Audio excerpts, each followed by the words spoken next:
The developers of Hell Let Loose have announced a number of really cool additions which are coming to the game. In this video, I'll be going over some of the new things planned for this fantastic World War II shooter, which will hopefully make it even better. The developers also held an Ask Me Anything on Reddit, where they confirmed and teased some interesting additions which are in the pipeline. I'll touch on some of those too. If you want to read the full AMA, follow the link in the video description. Let's start with the big news. The next big patch, Update 10, will bring the Soviet faction and Eastern Front to the game. There will be 2 Eastern Front maps coming with Update 10, and here are some screenshots of the only confirmed map so far, Kursk. More Eastern Front maps will follow in future updates.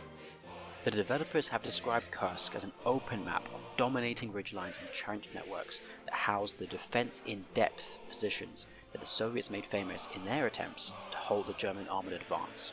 You'll fight from the concealment of the forest out into the small Russian hamlets that scatter the tree line before pushing into the majority of the map, the famous yellow fields of the steppe. While the open map places heavy emphasis on armoured tactics, infantry will be able to manoeuvre via the trench networks that link ridges, hamlets and old windmills that dominate the centre of the map. Tank gameplay appears to be a key part in this map's design, which is good as the Battle of Kursk in 1943 was the largest tank battle in history, involving 6,000 armoured vehicles, 2 million men and 4,000 aircraft. Obviously, the in-game battle won't be that big, but fingers crossed it captures the epic feel. Expect to see T-34s in action here. KV-1s are coming to the game but won't be part of Update 10. Soviet commanders will also get access to unique commander abilities which will be balanced but different to German commanders' abilities. So we could see Katyusha rocket barrages rather than bombing runs. We have also had a look at an iconic weapon, the PPSH submachine gun. This will come with a 35 round stick mag or a 71 round drum mag. It will be interesting to see how the developers balance this weapon in game.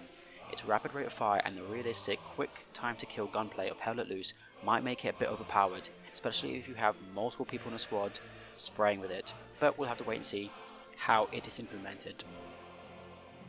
The devs have also released some screenshots of what the Soviet infantry and tank car models will look like in-game. These showcase the ethnic diversity of the Soviet Union, which I think is a really nice touch. After all, the Soviet Union's territory spanned vast distances and there were literally dozens of distinct ethnic and cultural groups within its borders.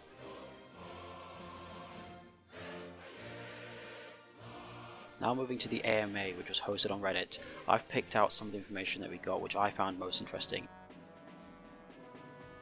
Nodes will be reworked.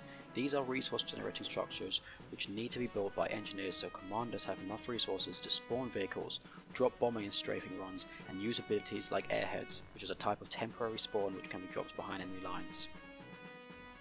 We haven't got the details of what this rework will be or when it will be introduced, but the devs are fully aware that this is an area of the game which needs attention. It's obvious to me that this game mechanic is still a work in progress, so let's watch this space. The rendering times for grass and the associated performance issues are also still on the devs' radar.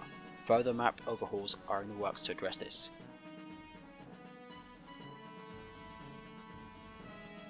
In my experience, the height and density of grass also affects the usefulness of MGs in the prone position in this game.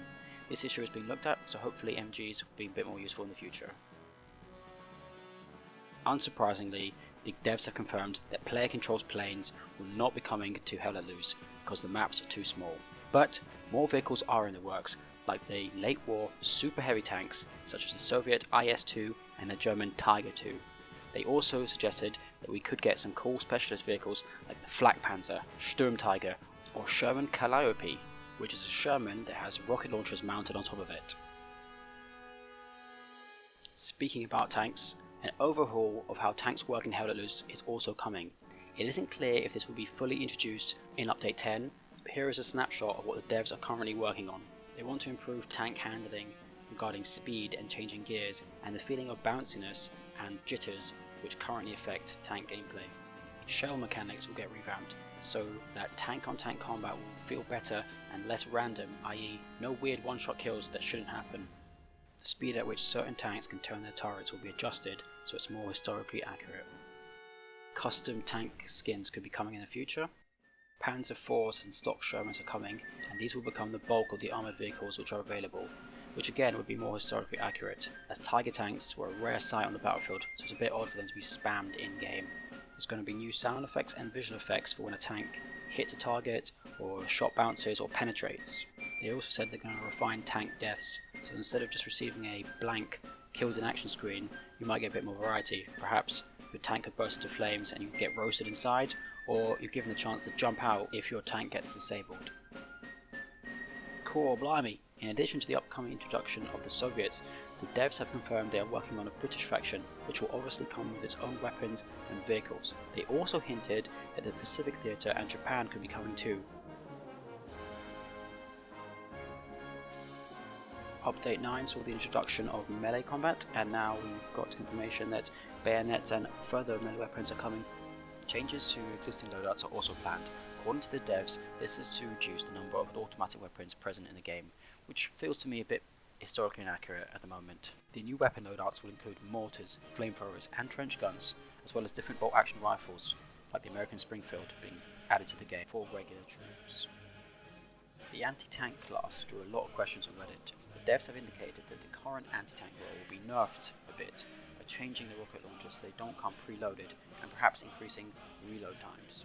They want to move away from the anti-tank jack-of-all-trades model they have now, so it seems AT loadouts will be focused on specific tasks, like placing mines or an anti-tank gun. Engineer loadouts will get some love too, with barbed wire cutters, minesweepers and defusing kits on the cards, which will help counter anti-tank and anti-personnel mines.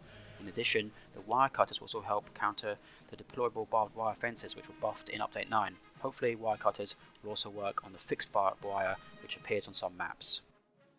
One of the additions which I'm most excited about is the introduction of possibly the best gun of World War II, at least from what I've gathered from modern weapons test videos on YouTube. The German FG-42 Select Fire automatic rifle is coming to the game. This weapon was developed specifically for the use of the Fallschirmjäger airborne infantry. It was produced in limited numbers, so hopefully this will be reflected in-game. I don't want to see hordes of Jerrys armed with this weapon. I think it would be sweet if this were locked to players who would unlock the Fallschirmjäger uniform to keep it historically accurate.